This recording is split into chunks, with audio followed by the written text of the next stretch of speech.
귀한 정암 신학 강좌에 초청해 주셔서 강의할 수 있도록 해 주셔서 감사드립니다.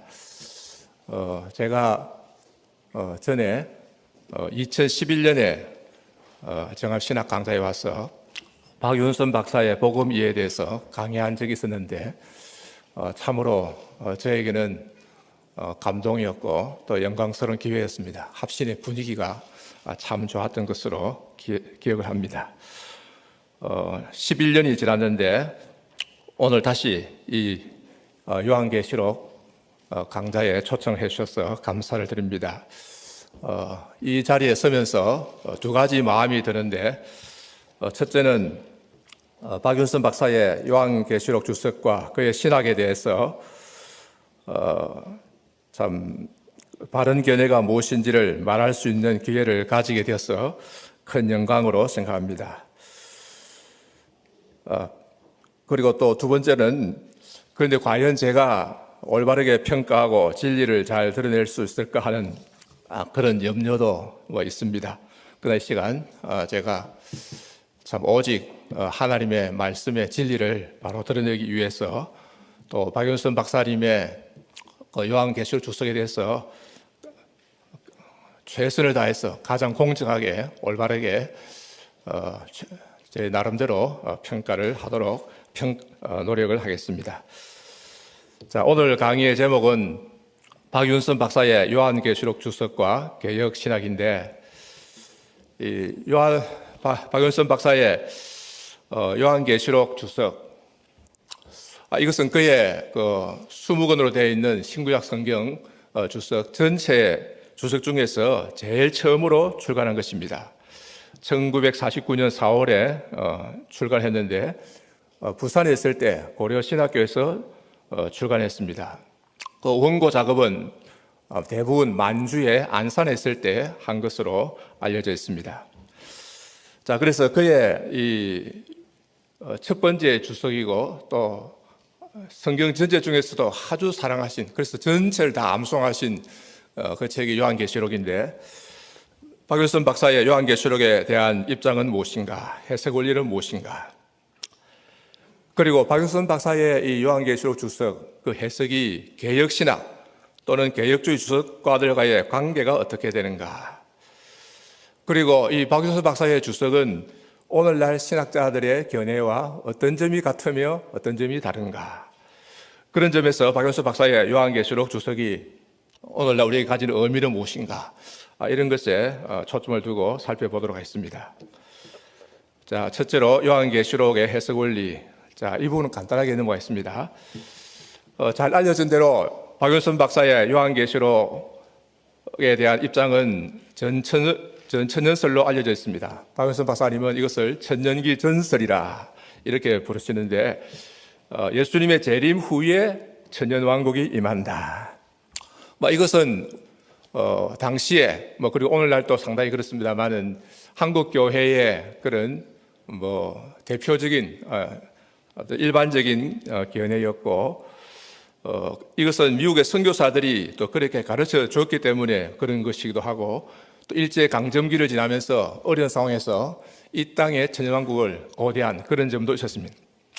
자, 박윤선 박사님은 자신의 입장을 요한계시록 20장 주석에서 분명히 밝히고 있습니다. 그 외에는 전체적으로 칼빈주의 원리라 이렇게 말할 수 있는데 다르게는 개혁주의라 말할 수 있습니다.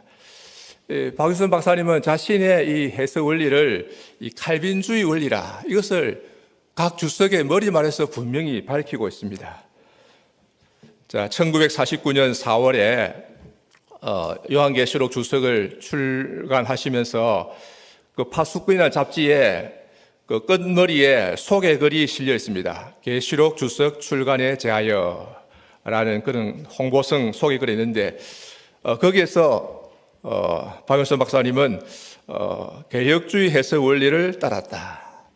그래서 특별히 화란 개혁주의 주석가들을 많이 참조했는데 그 중에서 특별히 크레이다너스를 많이 참조했다. 이름을 밝히고 있습니다. 이 크레이다너스, 보통은 이자 빼고 크레이다너스 이렇게 많이 말씀하시는데 화란 사람입니다. 이 세아클레 흐레다너스인데 철저한 개혁주의 주석가로 잘 알려져 있습니다. 근데 이제 화려한 사람이다 보니까 언어의 장벽 때문에 잘 소개가 안 되고 있는데, 그러나 박윤선 박사님이 가장 많이 참조하고 또 애용하신 주석이 이분의 주석이 아닌가 그렇게 생각됩니다. 먼저 말씀드릴 것은 이분은 한국에 많이 알려져 있는 미국의 설교학 교수인 시드니 그레다누스와는 스펠링도 다르고 전혀 다른 사람입니다. 그래서 세아클레 흐레다누스. 자, 이분은 이 중고등학교 시절은 가난해가지고 학교를 못 다녔어요. 그래서 노회에서 이걸 알고는 노회에서 경비를 대가지고 중고등학교 김나지움을 다니도록 해준 특별한 학생입니다. 나중에는 이제 신학교는 암스테르담 자유대학에서 했고 헤르만 바빙크 밑에서 박사학위 논문을 했습니다. 아주 참 어렵고 중요한 주제, 그리스도의 낮아지심에 대해서 헬라 교부 문헌들을 쫙 살핀 그런 박사학위 논문을 써서 박사학위를 받았습니다. 자, 이 흐레다너스는 물론 이 세상에 좋은 훌륭한 신학자들 많이 있지만 이분은 처음부터 끝까지 성경은 하나님 말씀이다. 이 신학을 한 번도 놓지 않았습니다. 끝까지 신학을 그대로 유지한 아주 훌륭하신 분입니다. 이분은 특별히 이제 주석을 할 때 또 성경을 할 때 이 교약을 놓치기 쉬운데 이분은 그렇지 않고 정통 개혁 신학의 토대 위에서 주석을 하고 있기 때문에 이 교회에서 특별히 목회자들이 받아들이기에 아주 좋은 그런 주석을 많이 집필했습니다. 주석가적 달란트가 탁월합니다. 여러 언어에 아주 탁월하고, 그 다음에 이분의 성품은 아주 경건하고 성실하고 신중하고 정확하고 균형 잡힌. 그러니까 이제 그분의 수업은 그렇게 재미있다 이렇게 보기는 어려워요. 어떻게 보면 좀 지루할 정도. 그러나 정확하게 준비를 했어서 쭉 읽듯이. 그래서 그것이 나중에 책으로 나오고, 어떤 면에서는 박윤선 박사님과 비슷한 그런 점이 있지 않나 싶습니다. 이 흐레다너스의 첫 주석도 요한계시록 주석인데 목회하고 있을 때 1908년에 단권으로 나왔습니다. 원제목은 속히 일어날 일들에 대하여 요한계시록 주석인데, 그 후에 암스테르담의 판 보텐버흐 출판사가 이제 시리즈로 신약 주석을 이제 출판했는데, 그때 요한계시록은 흐레다너스가 맡아서 자신이 먼저 출판 적이 있는 이 주석을 조금 포맷만 바꿔가지고 1925년에 출판했습니다. 이 박윤선 박사는 바로 이 1925년에 이 흐레다너스의 주석을 많이 참조하고 있습니다. 왜냐하면 요한계시록을 쓴 분은 이 시리즈에서 담당하신 분 흐레다너스이기 때문에 개혁주의 주석 대표로 내놓을 만한 주석은 계시록에 쓰는 이것이 그 유일해요. 물론 다른 것도 조금 있지만은, 그래서 박윤선 박사가 흐레다너스의 주석을 많이 참조했고 1949년 4월에 첫 주석을 출간할 때 특별히 이분의 이름을 소개글에서 언급하고 있습니다. 자, 그래서 이 하나만 봐도라도 박윤선 박사의 요한계시록 주석은 개혁주의적 해석의 성격을 가지고 있다 하는 것을 알 수 있는 것이죠. 자, 그렇지만은 요한계시록 20장의 천년왕국의 해석은 서로 다릅니다. 박윤선 박사는 이제 잘 알려진 대로 천년기 전설인데 미국 선교사들이 그렇게 가르쳐 주었고, 또 일제하에 한국교회, 당시에 한국 목사님들 대부분 그랬습니다. 고난의 시절을 지날 때 이 땅에 참 천년왕국 좋은 시절이 올 것이다. 그 믿음을 가지고 어려움을 극복해내었습니다. 그런데 흐레다너스는 개혁주의 주석가이면서도 천년왕국에 대한 견해는 좀 독특해요. 이 천년은 콘스탄티누스 황제 때부터 시작된다. 이방 민족의 그 미혹의 영향력이 약화되는, 축소되는, 그 마귀의 미혹이 축소되는 콘스탄티누스 황제 때부터 시작된다는데, 이것은 독특하고 좀 개혁주의 전체 흐름에서 벗어난 것이라. 그래서 이 부분은 박윤선 박사가 따르지 않았습니다. 따르지 않고 그 천년기 전설을 따르고 있습니다. 박윤선 박사의 천년왕국에 대한 견해는 천년기 전설이지만은 좀 독특한 점이 있습니다. 그래서 자기 자신에 대한 이제 지지자로 아브라함 카이프를 이제 끌어오고 있습니다. 아브라함 카이프의 견해는 무엇인가?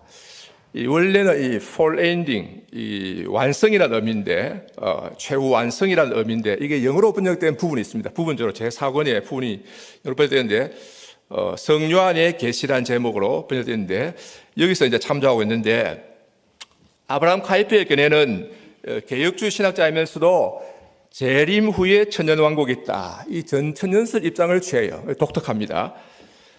그러나 좀 다른데, 카이프에 의하면 천년은 문자적인 천년이 아니고 긴 기간도 아니다. 아주 짧은 과도기다. 순간적일 수도 있다. 그러면서 시간 개념이 우리와는 다르다. 이렇게 말합니다. 아브라함 카이프는 재림과 부활과 심판은 연속된 하나의 세트의 사건들이다. 이 점에서는 이제 개혁주의 입장을 따르고 있죠. 그렇지만은 재림 후에 천년왕국이 있다. 이 점에 있어서는 좀 이제 독특한 다른 측면을 가지고 있습니다. 그래서 아브라함 카이프의 입장은 제가 설명을 붙이자면은 무천년설적 전천년설이라 또는 전천년설적 무천년설이라 이렇게 말할 수 있겠는데 앞에 게 더 좋은 것 같습니다. 무천년설적 전천년설이라. 박유선 박사의 입장은 전천년설인데 그러나 좀 지나친 과도한 세대주의나 그런 것은 아니고 아주 온건한 그런 이제 입장인데 카이프의 견해에 가깝습니다. 그러나 이제 카이프의 견해가 이제 정확하게 같은 것은 아니고 카이프는 좀 철학적이고 사변적인 그런 점이 있습니다.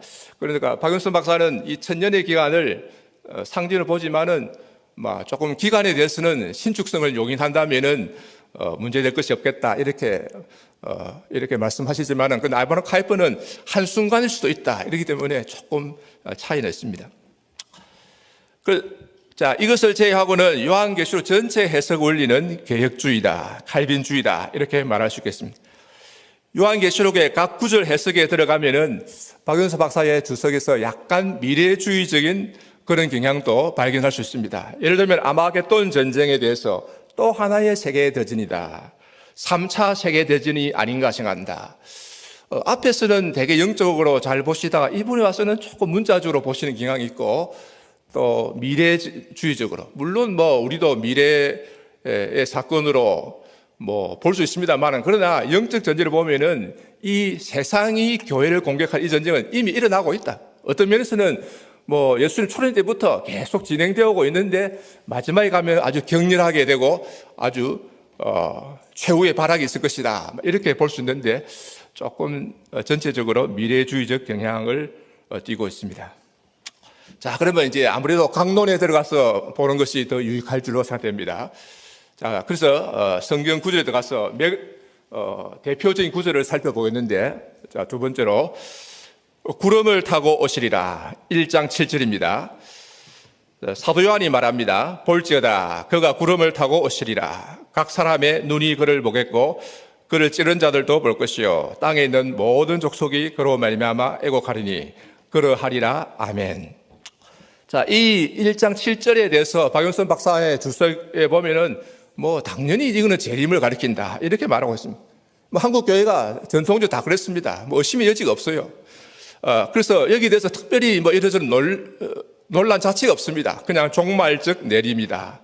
또 그리스도께서 다시 오실 때에는 이런 표현을 쓰고 있습니다. 자, 그러나 오늘날 신학자들에게 있어서 이것은 더 이상 그렇지 아니합니다. 왜냐하면 오늘날 신학자들 중에 어떤 사람들 또는 많은 사람들이 이 구름을 타고 오시리라에 대해서 초림과 재림 사이에 상시적 오심이다. 또는 역사적 오심이다. 이 말은 이제 회개할 때마다 오시는 그런 이제 반복적으로 일어나는 사건이라는 거죠. 예수 그리스도의 초림부터 재림 때까지 역사 속에서 계속 반복적으로 일어나는 그 오심을 의미한다.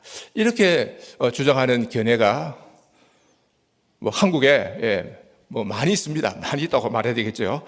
또 어떤 학자는 구름을 타고 오시라 이것은 주 70년의 예루살렘 멸망을 가리킨다. 또 이렇게 보는 주장도 있습니다. 자, 이렇게 되면은 구름을 타고 오신다는 이 구름을 영해할 수밖에 없지요. 구름 문자적으로 날마다 이렇게 찾아오신 거 아니니까요. 그리고 영해를 하게 됩니다. 이 구름을 영해하는 것은 이제 한국 교회에서 잘 알려졌듯이 이단들의 상투적인 그 해석입니다. 대단히 위험하지요. 그런데 오늘날 이 공부를 많이 한 요한계시록에 관한 신학자들이 이 서슴지 않고 구름을 영위하고 있습니다. 물론 박윤선 박사의 주석에도 상징적 의미를 말하고 있는데 이것은 이 문자적 구름이 아니라는 의미가 아니고 이 문자적으로 구름이지만은 그것은 신적 영광과 위엄을 나타낸다 하는 그런 의미죠. 자, 그런 것을 제가 썼습니다. 자, 이필창 교수는 요한계시록에 대해서 아주 책을 많이 쓰고 연구를 많이 하고 또 세대주의를 비판하고 특별히 이단들의 그 잘못된 것을 비판하는 공로가 많이 있습니다만은 좋은 점이 많이 있습니다만은 그러나 이 구름을 타고 오시리에 대해서 상시적 오심으로 보는 점에 있어서는 많은 지금 의문을 자아내게 하고 있습니다. 그런데 최근에 작년에 나온 책에서는 또 이것을 성천으로 보고 있더라고요. 견해를 바꾸어가지고 예수는 성천을 말한다. 이 구름을 타고 오시리라. 이것을 구름을 타고 오셨다. 이 구름도 영위하고 이제 오셨다는 성천을 가리킨다. 역사적 현재다. 이렇게 주장하는데, 근데 2021년에 작년에 나온 책에서 이전의 견해를 철회한다거나 변경한다는 말을 분명히 하지 않습니다. 그래서 많이 알려진 것은 이전의 그 견해이기 때문에 일단은 이전의 견해가 많이 퍼져 있고 혼란을 초래했기 때문에 그 점을 가지고 주로 논쟁을 하도록 하겠습니다. 상시적 오심으로 보는 주된 이유는 이 세 가지인데, 자, 스가랴 12장 10절에 이것을 이제 사용하고 있다. 인용이라고는 안 하도 사용하고 있다. 배경이 있다 이 말하는데, 스가랴 12장 10절에 보면은 이것은 메시아 시대에 회개를 통한 오심을 말한다. 반복적인 사건이다. 따라서 계시록 1장 7절도 상시적 오심이다. 이렇게 이제 푸는 겁니다. 그리고 두 번째는 요한복음 19장 37절에 예수님이 이제 십자가에 달려 돌아가셨는데 그 로마 군병이 와서 이제 창으로 찔렀는데 다른 성경에 그 찌른 자들도 그를 보리라 하였느니라. 이렇게 이제 사도 요한이 분명히 예수님 시대에 스가랴 12장 10절 이하의 말씀이 성취되고 있다고 말하고 있다. 그 다음에 셋째로 구름을 타고 오시리 할 때에 이 오리라, 이 헬라어로 이 에르케타인데 현재 동사가 사용돼, 현재 시제가 사용되어 있다. 따라서 현재 오십니다. 이것이 세 가지 주된 이제 이유인데 세 번째부터 살펴보겠습니다. 세 번째, 헬라어에서 현재로서 미래를 대신하는 경우가 많다. 이것은 영어도 마찬가지입니다. 영어를 좀 배워보면은 이 현재가 미래를 대신하는 그런 용법으로 사용되는 경우가 많습니다. 특별히 오다라는 동사, 이 헬라어로 에르코마인데 오다라는 동사의 경우에는 현재로서 미래를 대신하는 그런 경우가 많습니다. 자, 이런 것은 막시밀리안 체르윅이라는 이 문법학자의 비블컬 그릭이라는 책에 딱 나와 있습니다. 아주 초보적이고 기초적인 중요한 건데 이런 이제 헬라 문법을 무시하는 이런 것이 문제입니다. 성경에 보면은 마태복음 24장 44절에 생각지 않은 때에 인자가 오리라. 내용은 미래지요. 그러나 사용된 동사는 에르케타이, 현재입니다. 현재. 요한복음 4장 35절 너희는 넉 달이 지나야 추수할 때가 이르겠다 하지 아니하느냐. 넉 달이 지나야 이르겠다. 내용상 미래지요. 그러나 사용된 동사는 현재입니다. 에르케타이. 영어로 하면 comes죠. 요한복음 14장 3절 가서 너희를 위하여 거처를 예비하면 내가 다시 와서 미래에 다시 오시겠다는 내용이지만은 사용된 동사는 현재입니다. 엘코마이. 내가 온다. 엘코마이. 마태복음 24장 43절 만일 집주인이 도둑이 어느 시각에 올 줄을 알았다면 미래의 사건이지만은 사용된 헬라어 동사는 현재입니다. 에르케타이. 자, 이처럼 현재 동사 오다는 헬라어에서 영어도 그렇고 우리도 그렇습니다만은 특히 헬라어에서 오다는 미래의 오심을 나타낼 수 있다. 따라서 현재이기 때문에 현재의 상시적 오심이라는 주장은 맞지 않다 하는 것을 알 수 있습니다. 계시록 1장 7절에 보면은 구름과 함께 오신다 했기 때문에 이것은 재림을 가리키는 것이 분명합니다. 마태복음 24장 30절, 사도행전 1장 11절, 너희 가운데서 하늘로 올려지신 이 예수는 하늘로 가심을 본 그대로 오시리라 하였느니라. 구름을 타고 구름에 가려져서 올라가시기 때문에 그대로 오신다. 이 구름이라는 것은 이제 문자적으로 봐야 되고 물론 상징적 의미가 있을 수는 있습니다만은 따라서 재림으로 볼 수밖에 없습니다. 그 다음에 두 번째, 스가랴 12장 10절을 가지고 많이 이제 학자들이 논하는데, 그러나 스가랴 12장 10절과 계시록 1장 7절은 그 가리키는 바가 서로 다릅니다. 스가랴 12장 10절은 메시아 시대에 사람들이 애통하고 회개할 것을 말하고 있고, 거기 12절 14절 보면 따로 애통한다. 회개는 따로 떠나자. 은총과 강구의 영을 부어줄 때에 애통하는데 참 따로따로 애통한다. 그래서 회개와 애통, 메시아 시대의 그 회개와 애통을 말하고 있는데, 계시록 1장 7절은 구름을 타고 오시리라. 각인의 눈이 그를 보겠고, 그 모든 눈이 본다는 말이죠. 또 모든 족속이 그로 말미암아 애국하니, 모든 사람이 다 본다, 다 애통한다. 이것은 이제 회개가 아니라 재림 때에 때늦은 후회와 단식을 가리킨다, 이렇게 봐야 하겠습니다. 구약의 본문이 신약에 인용되었을 때에 그 인용된 문장은 구약의 문맥이 아니라 신약의 문맥에서 이해해야 합니다. 굉장히 중요한 것인데 오늘날 신학계에서 이것이 무시되고 있습니다. 예를 들면은 호시아서 11장 1절에 이스라엘이 어렸을 때에 내가 사랑하여 내 아들을 애굽에서 불러냈거늘, 이것은 호시아서 11장 1절에 보면은 이 출애굽의 역사적 사실을 말하고 있습니다. 그런데 마태복음 2장 15절에 보면은 헤롯이 죽기까지 거기 있었으니 이는 주께서 선지자를 통하여 말씀하신 바 애굽으로부터 내 아들을 불렀다 함을 이루려 하심이라. 예수님이 아기 때 애굽의 피신에 있다가 나오신 것이 곧 호시아서 11장 1절의 성취라, 이렇게 말하고 있습니다. 즉 예수님의 애굽 피신이 구약 예언의 성취이다. 따라서 이 마태복음 2장 15절에 하면은 내 아들을 불렀다, 애굽에서 내 아들을 불렀다. 여기서 내 아들은 이제 하나님의 아들 예수님을 가리키고 있습니다. 따라서 호시아서 11장 1절은 비록 이스라엘의 출애굽을 말했다 할지라도 그것이 신약에서 인용되어 사용될 때는 신약의 그 문맥에 의해서 내용이 결정되고 해석을 해야 된다. 이럴 때에 이제 올바른 해석은 이게 참 문제인데, 흐레다너스 같은 사람은 이제 이렇게 봅니다. 호시아서 11장 1절에 하나님은 깊은 의미를 숨겨두셨다. 호시아 자신은 몰랐을 수 있다 이거죠. 그 때가 되면 하나님이 이제 마태를 통해서 그 깊은 의미를 나타내 주셨다. 이렇게 보는 것이 경건하고 옳은 해석인 줄로 압니다. 사실은 예수님이 사도들에게 제자들을 가르쳐 주셨을 가능성이 큽니다. 자, 그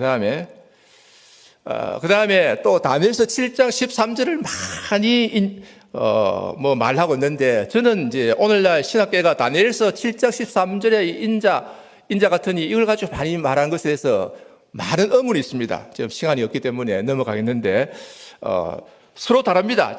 다니엘서 7장 13절은 하늘 구름을 타고 와서 옛적부터 항상 계신 이에게로 나아가, 이 하나님께로 나아가는 것입니다. 이것은 메시아가 하나님 아버지께로부터 권능과 나라를 받는다 하는 것을 나타낸 것이고, 그러나 계시록 1장 7절은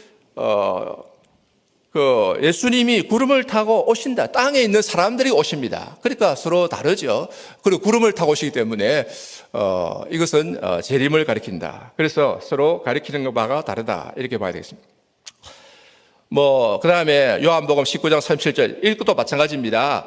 사도 요한은 스가랴 12장 10절의 말씀을 십자가 사건에 사용했지만은, 그러나 계시록 1장 7절에서는 스가랴 12장 10절을 인용한다는 말도 없고 단지 비슷한 구절이 나타날 따릅니다. 따라서 상황이 서로 다르고, 계시록의 말씀은 계시록 그 문맥에서 이해를 하는 것이 옳다. 자, 넘어가겠습니다. 그다음 6장 2절에 흰말 탄 자에 대해서, 자, 6장 2절입니다. 이에 내가 보니 흰말이 있는데 그 탄 자가 활을 가졌고 면류관을 받고 나아가서 이기고 또 이기려고 하더라. 이 많은 사람이 여기서 흰말 탄 자를 적 그리스도로 보고 있습니다. 옛날에 오종덕 목사님, 이분은 훌륭한 분이죠. 이광복 목사가 많이 주장하고 있는데, 그리고 학자들도 보면은 이 구절을 참 이상하게 해석하는 분들이 많습니다. 사탄의 능력이다, 인간의 전쟁 욕구와 그 결과들이다, 하나님의 심판을 대행하는 전령이다 등등. 그러나 여기서 이렇게 보는 것은 옳지 않습니다. 이것은 그리스도로, 흰말 탄자는 그리스도로 보는 것이 옳은데, 왜냐하면은 계시록 19장 11절에 똑같은 표현이 그대로 나타나기 때문입니다. 또 내가 하늘이 열린 것을 보니 보라 백마와 그것을 탄 자가 있으니, 여기 백마와 그것을 탄 자, 앞에서는 흰말과 그 탄자 있는데 원어로 보면은 그 단어 하나, 전치사 하나, 관사 하나 틀리지 않고 똑같습니다. 완전히 100% 이 표현 일치합니다. 그리고 그 이름은 충신과 진실이라, 이 신실하다, 진실되다. 그러니까 그리스도를 가리키죠. 13절에 또 하나님의 말씀이라고 그랬습니다. 16절에 분명하게 만왕의 왕, 만주의 주다. 그리고 그리스도로 볼 수밖에 없고, 또 어떤 사람들은 왜 메시아는 금을 가지지 활을 가졌느냐, 이걸 가지고 말하는 사람이 있는데, 그러나 금이나 활이나 다 싸우는 수단이고, 이사야 49장 2절에도 활이 메시아의 도구로 사용된 예가 있습니다. 그 다음에 또 어떤 분들은 여기 이기려고 하더라, 이걸 가지고 왜 그리스도 같으면 이기지 왜 이기려고 하느냐, 이렇게 논의를 하는 사람이 있는데, 그런데 여기에 이기려고 하더라는 원문에 보면은 목적절입니다. 희나절입니다. 이기기 위하여 싸운다는 거죠. 그래서 이기고, 지금 이기고 있고, 이 분사로서 나가서 이기고 있고, 그리고 이기기 위하여 싸우더라. 따라서 이것은 이기려 했는데 못 이겼다 그런 뜻이 아니고, 이기를 목적으로 궁극적 승리를 위해서 싸웠다 하는 것입니다. 그래서 예수님은 십자가와 부활로 이기셨고, 현재 말씀으로 이기고 계시고, 마지막 날에 재림하심으로 완전히 이기실 것이다. 그리고 또 많은 사람들이 첫 번째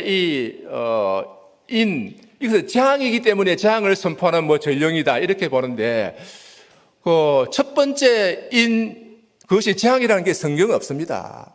다른 것은 다 재앙이고 다 재앙이지만, 그러나 첫 번째에 대해서 재앙이라는 말이 없어요. 우리의 인간의 구도에다가 성경 말씀을 끼워 맞추면 안 되는 거죠. 그래서 저는 인계시란 말을 사용하기를 좋아하는데, 왜냐하면 우리의 구도에 맞지 않기 때문입니다. 처음에는 그리스도가 나가서 복음 전하는 것을 보여주시고, 그 다음에 이제 핍박과 여러 가지 환난이 있는 것을 말씀하시는 것이죠. 자, 그 다음에 14만 4천에 대해서, 자, 이것은 물론 문자적으로 볼 것이 아니고 상징적으로 봐야 되는데, 14만 4천 12 곱하기 12 곱하기 1000, 모든 구원받은 성도들을 가리킨다. 또는 구원받은 하나님 백성 전체를 가리킨다. 자, 여기서 주의할 것은 유대인들 중에서 구원받은 자들의 총수만을 가리킨다, 이렇게 보면 안 됩니다.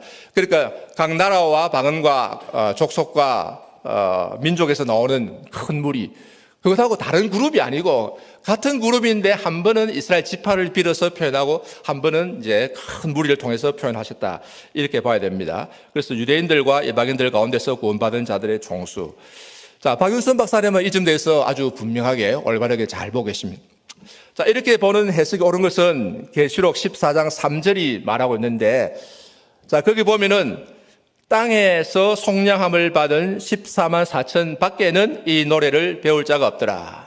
자, 이 표현에 보면은, 이 헬라 원문으로 보면은 이렇게 번역할 수 있습니다. 14만 4천 곧 땅에서 속량함을 받은 자들. 이 두 부분이 복수, 주격, 관사로 인도되고 있습니다. 그래서 이 동격이고, 동격은 이제 같은 것을 말한다.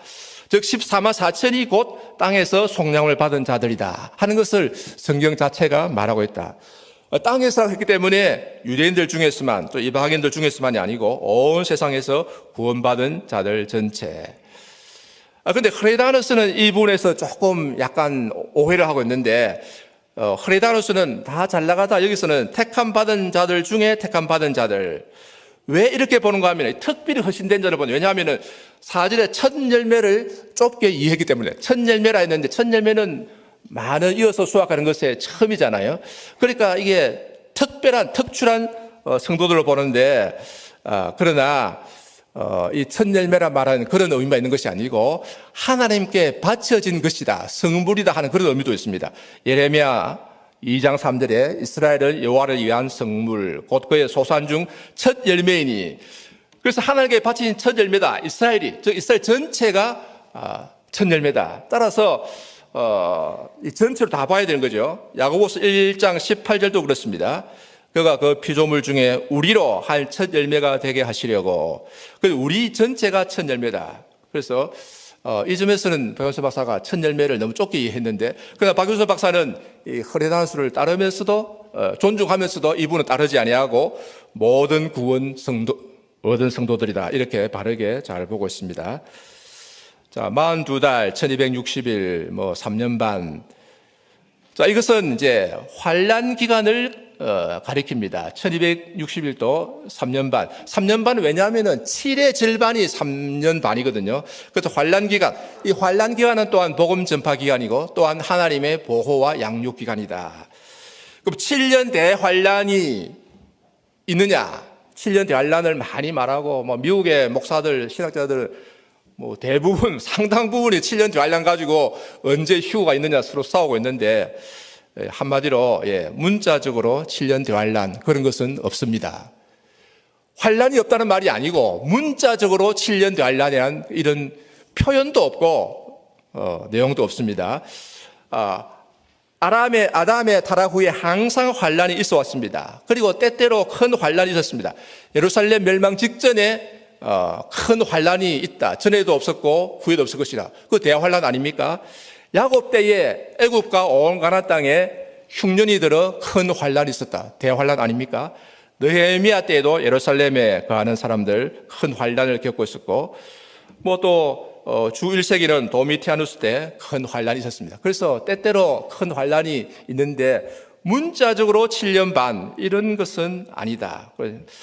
넘어가 있는데, 그러니까 이제 7년 대환란은 말이 어디서 생겼느냐? 여기 42개월을 문자적으로 보고 또 1260일을 문자로 보고 그 3년 반을 합쳐가지고 전 3년 반, 후 3년 반, 이게 이 합친 것은 사람이 이렇게 합쳐서 계산한 겁니다. 그러나 우리는 그렇게 볼 것이 아니라 3년 반은 하나인데 전체적으로 환란의 기간, 참 이 세상 사는 날 전체 기간 동안에 환란이 있습니다. 그래서 예수 그리스도 초림부터 재림까지 따지면은 아담의 타락 이후로 환란이 있는데 때때로 큰 환란이 있고, 그 환란 가운데서 하나님의 지켜주심과 보호하심과 양육이 있고, 또 그때가 복음 전하는 기간이다, 이렇게 봐야 되겠습니다. 자세한 논증은 논문을 보시기 바라고 넘어가겠습니다. 666에 대해서 이제 많이 참 논란되고 있는데, 지혜가 여기 있으니 총명한 자는 그 짐승의 수를 세어보라. 그것은 사람의 순이 666이니라. 어떤 사람들은 이것은 신용카드다, 바코드다, 베리칩이다, 이렇게 주장하는데, 오늘도 보니 서울역 앞에 바코드, 베리칩 받으면 안 됩니다 떠들고 있던데, 거의 이단으로 봐야 되겠죠. 이광복 목사는 바코드 이런 것은 아니라고 하면서 IC카드의 발달을 유심히 지켜보고 있다, 이렇게 말합니다.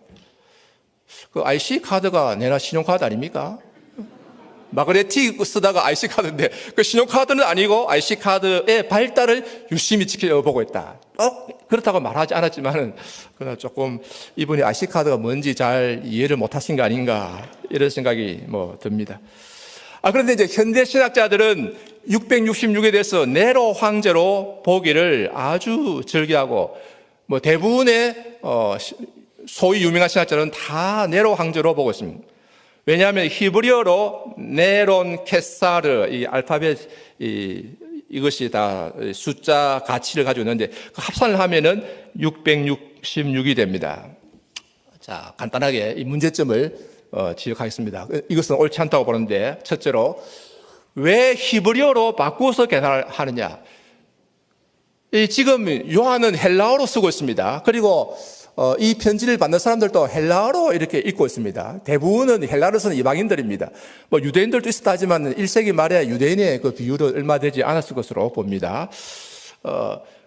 지금 헬라어로 요한계시록 있는데 왜 히브리어로 바꾸어서 계산해야만 하느냐? 헬라어로 계산하면 666이 나오지 않습니다. 둘째로 철자도 부정확합니다. 네로 황제를 이제 하려면은 네론 카이사르에 되게 요트가 들어가야 됩니다. 요트는 이제 영어로 하면 I 또는 Y로 볼 수 있는데, 그게 들어가면은 이게 숫자를 계산하면 666이 아니고 676이 됩니다. 그래서 맞지가 않습니다.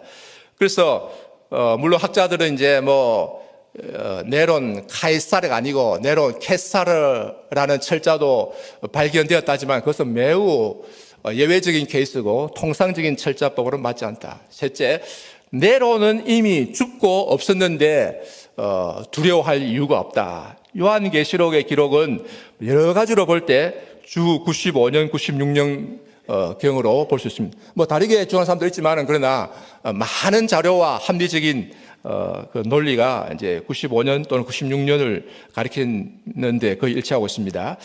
그런데 많은 학자들은 지금 사도 요한이 네로 재생 다시 살아온다.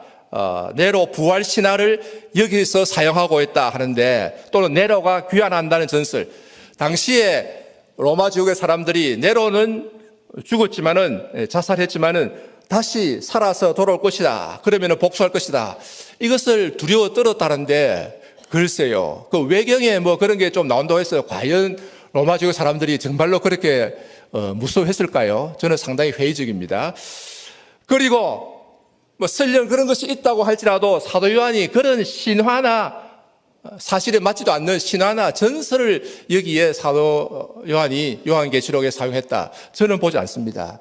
그래서 오늘날 이제 신학자들이 너무 성경 외의 자료를 많이 활용해요. 자, 이런 점에 있어서 외경, 위경, 신화, 전설, 사도 요한이 그것을 가지고 사용하거나 활용했다, 이렇게 보지 않습니다. 이 점에 있어서 이제 성경관이 문제인데, 흐레다너스는 분명하게, 이 굉장히 중요한 말인데, 흐레다너스는 이제 시작할 때 1장 9절에서 사도 요한이 성령에 감동되어 주의 음성을 들었다고 하는 이 말씀을 문자 그대로 믿느냐 믿지 않느냐가 요한계시록 해석에 아주 분수령이 된다. 아주 그 방향을 결정짓는 게 된다. 물론 나는 그것을 믿는다. 이렇게 말하고 있어요. 이 박윤선 박사도 마찬가지입니다. 그런데 오늘날 학자들은 다 믿는다고 하면서도 그러나 전부 사도 요한의 생각, 사도 요한의 신학, 사상, 외경을 활용했다. 이런 식으로 말하는데 글쎄요. 저는 그렇게 생각하지 않습니다. 자, 개혁주의 견해는 666은 그래서 6은 인간으로서 최고도에 달한 수. 그러나 하나님의 안식, 7이죠. 에는 도달하지 못한 수. 인간의 교만을 나타낸 수. 이렇게 보고 666은 6이 이제 세 번이니까 인간의 교만이 최고도에 도달한 수. 이렇게 봅니다. 자, 이게 흐레다너스의 해석이고 핸드릭스는 이제 미국 사람인데 화란계 미국인입니다. 그래서 이 바빙크와 흐레다너스의 주석을 다 지금 보고 있습니다. 보고서 속했기 때문에 의미가 있고, 이 핸드릭슨의 주석이 참 귀합니다. 그걸 귀한 줄 알아야 되는데, 오늘날 한국의 목회자들이 박윤선 박사의 주석이 귀한 줄 모르듯이 영어 계통이 핸드릭슨 주석의 귀한 것을 잘 모르는 그런 게 있습니다. 그런데 핸드릭슨은 참 귀한데, 그래서 이렇게 표현합니다. 실패 위에 실패 위에 실패를 나타낸다. 그레고리 빌, 이분에 대해서 미완성과 불완전을 나타낸다. 그레고리 빌은 참 계시록에 대해서 연구를 많이 하고 참 결론적으로 타당한 결론을 추천할 때 많다고 참 많이 제가 칭찬하고 추천하고 했는데, 또 자세히 보니까 좀 그렇지 않은 부분들도 들어있어요. 그래서 조심을 해야 되겠다. 그레고리 빌은 상당히 조심해야 될 부분도 많다. 그렇게 생각됩니다. 필립 휴스는 인간적인 삼일체. 자, 그래서 넘어가겠습니다. 아마겟돈 전쟁. 좀 시간이 조금, 아마겟돈 전쟁. 유브라데 강은 세상과 교회의 경계를 나타냅니다. 그래서 상징적으로 봐야 되고, 세상의 세력이 교회를 본격적으로 공격한다. 박윤선 박사는 이 부분에 와서 또 하나의 세계대전, 3차 세계대전, 조금 여기 와서 문자적으로 미래주의적으로 보는 경향이 있습니다.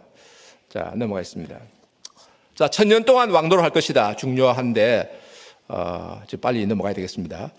자, 박윤선 박사는 예수님의 재림 이후 천년기 전설인데, 흐레다너스는 콘스탄티누스 황제 이후, 자, 이거는 또 이상하다 그랬죠.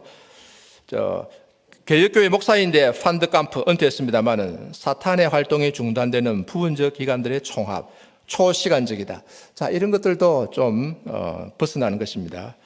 핸드릭스는 그리스도의 초림부터 재림까지의 복음시대. 이것이 올바른 견해라. 이렇게 봅니다. 자, 전천년설의 주요 근거 중에 하나는 미혹이 없다는 사실을 듭니다. 3절에 보면은 미혹이 없다 했는데 지금은 미혹이 많이 있지 않느냐. 따라서 재림 전은 될 수 없고 재림 후다. 이렇게 봅니다. 3절, 천년이 차도록 다시는 만국을 미혹하지 못하게 하였는데 그 후에는 반드시 잠깐 노일이라. 이 박윤선 박사도 이것 때문에 이제 천년기 전설 옳다 이렇게 주장하십니다. 그러나 본문에 보면은, 원문에 보면은, 자, 이것은 목적절로 되어 있습니다. 뒤에 보면은 이제 희나, 앞 처음에 보면 희나 목적절입니다. purpose clause. 미혹하지 못하게 하기 위하여 결박하여 이제 가두었다 하는 것입니다.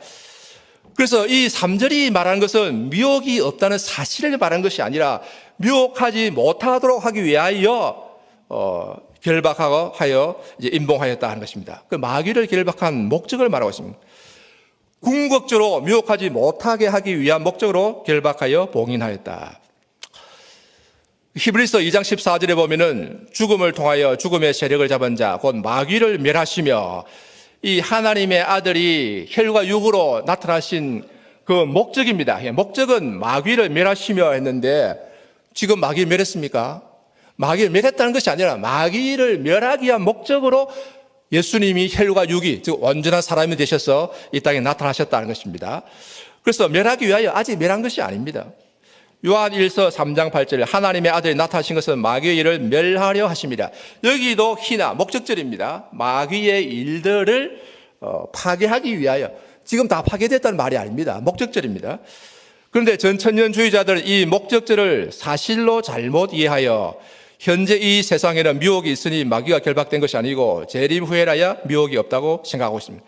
그래서 재림 후에 천년왕국이 온다고 주장합니다. 그러나 이런 것은 3절에 이 목적절을 사실로 오해한 것입니다. 3절의 목적절은 그 결박의 궁극적, 최종적 목적 또는 결박의 의도를 말하는 것입니다. 현재 미혹이 없다는 뜻이 아닙니다. 자, 이러한 예가 히브리서 2장 14절, 요한일서 3장 8절에서도 증거되고 있습니다. 그 다음에 4절, 목배임을 당한 자들의 영혼들과 또 짐승과 그의 우상에게 경배하지 아니하고 그들 이마와 손에 그의 표를 받지 않은 자들 살아서 그리스도와 더불어 천년 동안 왕노하니. 자, 여기서 주목해야 될 것은 영혼들입니다. 요한이 본 것은 영혼들이 살았다. 육체가 살았다는 것이 아닙니다. 육체의 부활에서 말한 것이 아니고 이것은 낙원의 상황입니다. 그리고 이거 살았다 그랬지 살아났다가 아닙니다. 제사는 살았다. 생명을 누리고 있었다. 낙원에서 생명을 누리고 있었다 하는 것을 말하고 있습니다. 그 다음에 이제 5절에 그 나머지 죽은 자들은 천년이 차기까지 살지 못하였더라. 천년이 차기까지 살지 못하였다. 그런데 전천년주의자들은 대표적으로 이제 조지 엘들 레드인데 천년 후에 살았다 이렇게 봅니다. 그러니까 천년이 차기까지 살지 못하였다. 이것이 사도 요한이 말한 것인데 조지 엘들 레드는 이것을 가지고 천년 왕국의 끝무렵에 끝날 때에 살았다 이렇게 말합니다. 그러나 이 둘은 결코 같지 않습니다. 즉 이 원명제는 A이면 B다. 천년 차이까지 살지 못하였다. 이것을 이제 반명제는 천년이 후에 살았다. A 위에다가 이 막대를 해야 되는데 not A면 not B다. 이 기호가 없었어요. 그렇습니다. not A면 not B다. 이것은 반명제인데 이것은 결코 동일하지 않습니다. 그러니까 만일 A이면 B다가 참이면은 A가 아니면 B가 아니다는 거짓입니다. 논리적으로 보면은. 그런데 이 반명제, 거짓인 반명제를 가지고 평생 동안 전천년설을 주장하다가 하늘나라에 가신 그분이 바로 조지 엘들 레드입니다. 그 천년 후에 살았다 했으니까 육체의 부활이다.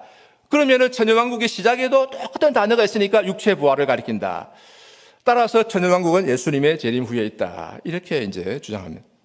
그러나 이러한 주장은 반명제를 원명제와 동일시한 논리적 오류입니다. 예를 들면은 두 가지 예를 듭니다. 그는 2000년 말까지 졸업하지 못했다는 말은 그는 2000년 말 후에 졸업했다는 뜻이 아닙니다. 졸업 못했을 수도 있습니다. 이 둘은 같지 않습니다. 또 다른 예, 그는 나이 40살까지 결혼하지 못했다는 것은 그는 나이 40 후에 결혼했다는 것을 뜻하지 않습니다. 이 두 문장은 다른 문장이에요. 결혼하지 못했을 수도 있습니다. 이 성경이 말한 것은 바로 이 후자입니다. 불신자들은, 나머지 죽은 자들은 예수 그리스도의 초림부터 재림까지 천년 시대에 살지 못하였고 그 후에도 영원히 살지 못한다는 것이 성경이 가르치는 바입니다. 그 후에 살았다가 아닙니다. 즉 천년 동안 그 영혼이 음부에서 고통하다가, 즉 살지 못하다가 생명이 없었다는 거죠. 그 후에는 영혼과 육체가 함께 지옥, 영원한 불못에 던지어서 영원토록 고통당한다. 그러나 믿는 자들은 죽은 후에 즉시입니다. 즉시 그 영혼이 낙원에서 생명을 누리다가 예수님이 재림하시면 그 영혼과 부활한 육체가 연합하여 하늘과 새 땅에서 영원토록 생명을, 영생복락을 누린다. 자, 따라서 전천년설은 반명제를 참으로 본 논리적 오류에 기초했다. 성경 본문을 정확하게 읽지 않은 것에 기초했다. 상당히 중요한 건데 제가 제 주석 책에 좀 길게 논했습니다. 보시길 바랍니다. 자, 결론 같이 좀 읽어보겠습니다. 이 논문이기 때문에 좀 읽는 게 필요한 것 같습니다. 좀 중간중간 생략하면서 읽겠습니다. 이상에서 살펴본 바와 같이 박윤선 박사의 요한계시록 주석은 전체적으로 칼빈주의, 곧 개혁주의 해석 원리에 서서 건전한 해석을 제공해 주고 있다. 그러나 과거 한국 교회 전반의 분위기와 자기 자신의 신앙적 경향에 영향을 받아 천년왕국에 대해서는 전천년설, 천년기 전설 입장을 취한다.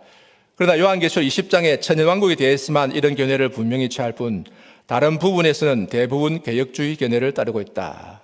좀 넘어서 박윤선 박사의 요한계시록 주석은 전체적으로 볼 때 개혁주의 주석의 바탕 위에 자신의 견해를, 특별히 이제 흐리다누스의 주석의 바탕 위에 자신의 견해를 반영한 것이라 볼 수 있다. 넘어갑니다. 그 다음에 그러나 박윤선 박사가 자신의 전천년설 입장을 지지하는 자로 아브라함 카이퍼를 내세운 것은 조금 생각해 볼 문제이다. 넘어가겠습니다. 그러나 박윤선 박사와 많은 주석가들이 3절에 만국을 미혹하지 못하게 하려 함이라는 것을 제대로 이해하지 못하고 그저 만국을 미혹하지 못하게 하였다로 보고서 천년왕국이 예수님의 재림 후에 있다고 주장한 것은 전천년설 주장자들의 치명적 약점이라 하겠다. 이 전천년설 비판하는 이 소위 무천년설, 이 사람들도 이 문법적으로 착하게 논박을 했다고는 생각되지 않습니다. 자, 그 다음에 그리고 박윤선 박사가 계시록 20장 4절에 살았다에 대해 별다른 논의 없이 몸의 부활을 의미한다고 본 것도 아쉬운 점이다. 본문에는 육체의 부활에 대해서는 전혀 언급이 없고 순교자들의 영혼들과 끝까지 믿음을 지킨 자들이 살았다는 것에 대해 말한다. 그 순교자들과 성도들의 영혼들이 낙원에서 생명을 누림에 대해 말한 것이다. 자, 이런 점에서 헤르만 바빙크가 계시록의 이 구절에 대해 영혼들이 부활했다거나 일어났다거나 생명에 들어갔다고 말하지 않고 그들이 살았다고 말한다고 한 것은 아주 정확한 지적이다. 이 교회학자지만은 헤르만 바빙크가 성경에 대한 참 전체적인 균형 잡힌 이해를 하고 있다. 그렇게 보고 여러분 나중에 헤르만 바빙크의 개혁교약 중에서 이 부분을 좀 참조하시면 좋겠습니다. 확실한 전천년설 입장을 취하는 학자로는 조지 엘든 레드가 있다. 그는 5절에 천년이 차기까지 살지 못하였다를 천년이 차고 나서 살았다로 잘못 읽고서 그 잘못 읽은 것에 근거하여 천년왕국, 밀레니엄 끝에 육체의 부활이 있다고 주장하였다. 그래서 천년왕국의 시초에 살았다도 육체의 부활이 맞다고 주장하며 그래서 천년왕국은 예수님의 재림 후에 있다고 주장했는데 이 모든 것은 계시록 20장 5절에 차기까지 살지 못하였다를 차고 나서 살았다로 잘못 읽고 이해한 것에 기초했으며 이것은 반명제를 원명제와 동일시한 데서 온 논리적 오류이다. 자, 박윤서 박사의 요한계시록 해석에 있어서 전반적으로는 개혁주의적 입장을 취하지만 약간 미래주의적 경향을 보이는 것도 있다. 한국 교회의 경향이 대체로 이렇습니다. 예를 들면 아마겟돈 전쟁에 대해 미래에 있을 세계 최후의 전쟁으로 본 것이 그러하다. 넘어가겠습니다. 설명했으니까. 자, 박윤선 박사의 요한계시록 주석에 있어서 가장 뛰어난 것 중에 하나는 역설적이게도 계시록 1장 7절에 구름을 타고 오시는 것을 예수님의 재림으로 본 것이다. 많은 평신도들은 이것을 당연하게 여길지 모르지만 21세기의 신학자들에게는 결코 당연하지 않다. 왜냐하면 이것을 예수 그리스도의 상시적 오심 또는 역사적 오심으로 보는 신학자들이 많기 때문이다. 비일도 그렇습니다. 구약의 구절이라도 신약 저자에 의해 사용되거나 인용된다면 그 의미는 신약의 그 구절의 문맥에 의해 결정되는 것인데 신약의 본문을 구약의 본문에서 바로 해석하면 엉뚱한 해석을 갖다 붙이는 오류를 범할 위험이 아주 큰 것이다. 실제로 그렇게 많이 되고 있습니다. 그리고 계시록 1장 7절에 오시리라를 역사상의 상시적 오심으로 보는 이유 중에 하나로 여기 사용된 오다는 헬라어 동사 에르케타이의 시제가 현재인 것을 드는데 이것은 헬라어 문법을 무시한 것이다. 왜냐하면 헬라어 동사는 영어에서도 그러한 것처럼 현재로서 미래를 대신하는 경우가 많기 때문이다. 특히 오다 동사의 경우에 미래 대신에 현재를 사용하는 경우가 아주 많다. 이런 점에서 박윤선 박사는 이 구절에서 구름에 대한 논의를 제외하고는 별다른 논의 없이 주님의 종말적 내림으로 본 것은 진리를 왜곡함으로 혼란케 하지 않았다는 점에 의의가 있다. 이 문제에 대해 별다른 논의가 없었던 것은 당시에 이에 대한 문제 제기가 없었기 때문이었다. 총결론, 박윤선 박사의 요한계시록 주석은 간결하지만 전체적으로는 성경적이고 개혁주의적이다.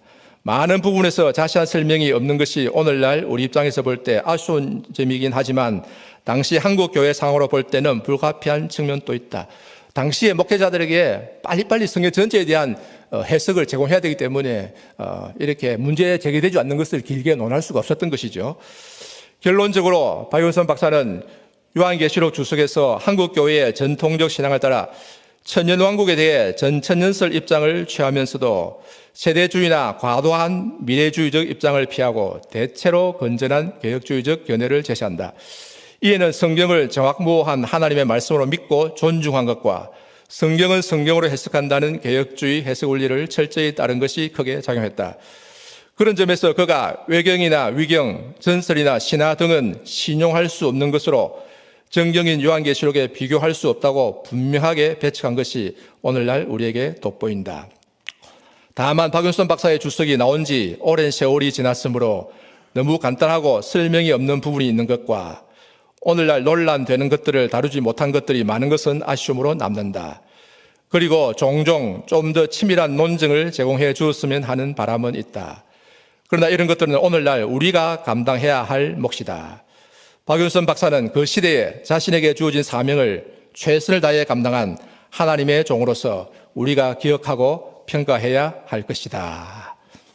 자, 강의는 이것으로 마치고요. 이 논문은 여러분 책자에 받으셨고 추후에 아마 신학정론에 게재될 것으로 알고 있고 또 저의 그 다음 카페 말씀나라에도 며칠 내로 올릴 예정입니다. 그리고 박윤선 박사의 요한계시록 강의 설교집 처음에 조금 전에 그 소개하셨죠. 에 대한 저의 서평도 있으니 참고하시기 바랍니다. 영음사 또 말씀나라. 그리고 요한계시록에 대한 자세한 설명과 논의는 저의 요한계시록 주석이 있으니 참조하시길 바랍니다. 네, 감사합니다. 예, 우리 그 요한계시록 박윤선에 관한 것뿐만 아니라 계시록에 있는 그 난제 해설까지 해주셔서 목회 실제 크게 도움이 된 것 같습니다. 우리 변정길 교수님 너무 감사합니다. 다시 한번 우리 감사의 박수 한번 보내시면 좋겠습니다. 네.